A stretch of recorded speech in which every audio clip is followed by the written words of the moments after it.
sacred site, and you're going to get more buzz than you will from visiting Canterbury Cathedral, because at least you kind of understand that people built that, but the mystery is kind of important. You know, but yeah, I mean, I'm not a complete kind of Philistine when it comes to understanding Cropcircle. Well, a lot of people say you're a negative person, but if you're making something that turns out to be positive, how is that? Yeah, I agree. I mean, a lot of people say that because it suits them to say that. A lot of people will say what suits them. You know, and because I embody a threat to them, because they're trying to place their own meaning and their own value on something, and they're all trying to be important. You know, you'll notice a lot of people in this industry, a lot of the people in this pub are all trying to be, it's all about how important they are, you know. But and disproving each other. Yeah, and disproving, arguing amongst each other, all rubbish, you know. I mean, I still don't get a sense of it. Well, you're asking sort of leading questions. I mean, there is. Really, well, you are. Well, I'm just interested. I don't need to be one way or the other. Well, I'm interested in questions because the way you ask them means something. And when you say to me, why is it that you felt the need? I mean, you're assuming that I did feel the need. I am assuming that you did feel the need. Well, that's not true. Why is that? I didn't. If that was not true, why? Well, it's not true because I didn't feel it. What motivated you? You have a fairly interesting question. Yeah, a fairly public voice. Yes, but my publicness isn't down to me.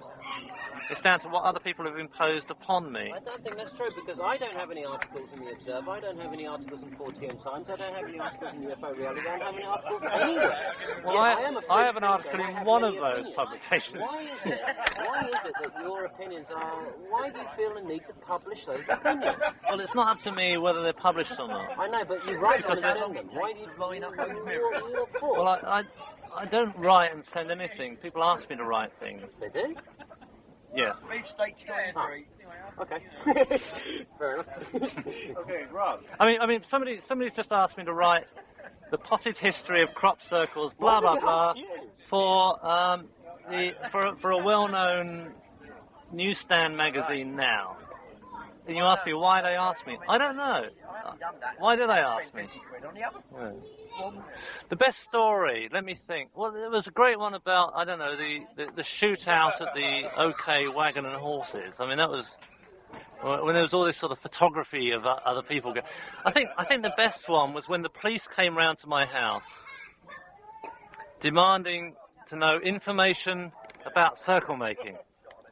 And Jim and I were about to publish a story in the Independent magazine about Circlemakers, and we kind of felt that we knew who was... This was years ago. We felt that we knew who was kind of doing these jobs, and that let slip, and the police came round, and I had to explain to the police that it was really it really needed to be sorted out journalistically rather than legally. You know, it was not a police problem. It was a journalistic.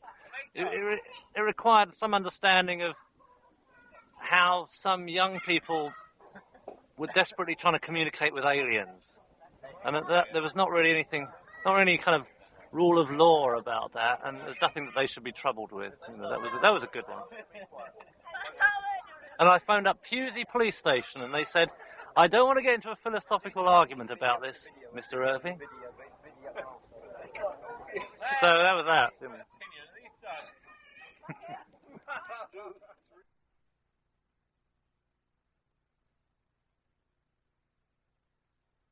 My first experience of, going into crop circles was purely around the time the BBC were filming in Westbury, on the Westbury White Horse, doing a study on some of the crop circles. And it just so happened that night that I was leaving my house to go into the back garden and hang some washing up. And as I did, I saw what I can only explain as triangular craft in the sky with 3 lights on each tip and sort of deep red light in the middle. And I was quite shocked was startled by this and ran back in to grab my mum for her to have a witness of it. And my mum came out, but she didn't catch it. It was too late for her to see. And I found myself sort of lying to my mum and saying I need to fill up my car with fuel for work tomorrow, knowing that the only 24-hour garage was about sort of 8-9 miles away towards Westbury, where the BBC were filming, and towards the same direction this craft was going. So I sort of left to more or less pursue what I'd seen, and ended up going up on top of the White Horse and approaching sort of the area where the BBC were. And it was then that I made sort of acquaintances with a lot of people from sort of the Cropcircle background, Colin Andrews, Pat Delgado, and some of my good friends today. And it sort of happened that the next day down in the field, sort of about half a mile away to their left, was this large circle with 3 circles around it, in very similar fashion to the look of the craft, underside of this craft. And then the night that the actual circle appeared, the BBC cameras didn't catch it appearing, was a very sort of strange night, because we all seemed to be knocked out.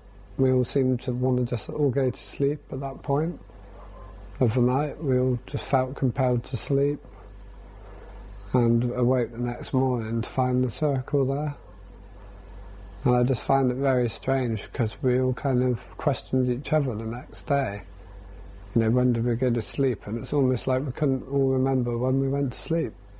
And usually, you know, at least one person would have a recollection of, you know, oh yeah, we decided to go to sleep at this time or something like that, but that never happened. Yeah. So it all came about when me and another sort of Cropcircle enthusiast who were looking out there at the Cropcircles appearing at the time decided, upon making an effort to make a circle, firstly to see the difference between what we were seeing out there in the fields, what we thought was to be genuine, and what a human could do, and what sort of damage it would cause to the crop compared to some of the ones we'd seen.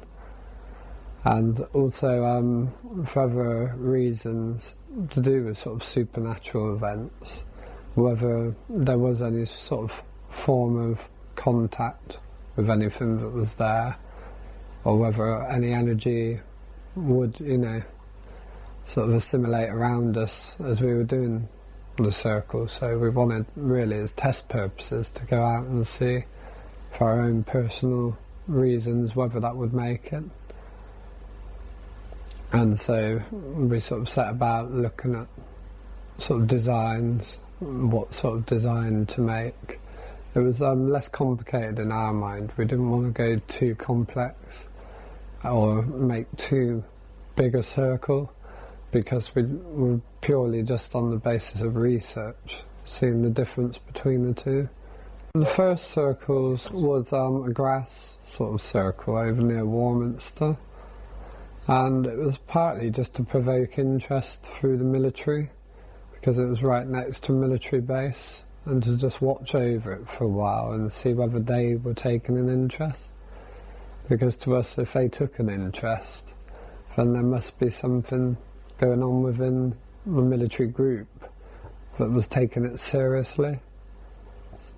There seemed to be quite a buzz around it, especially as it was just in plain sort of long grass, which was sort of what they would feed the cattle on, really. And they would just come and mow it down. So, you know, on that account, you wouldn't expect there to be much of a fuss as in towards damage, because, you know, it could easily all still be collected and used for that same purpose. And so we did see sort of military coming down and taking a look, taking a few photographs.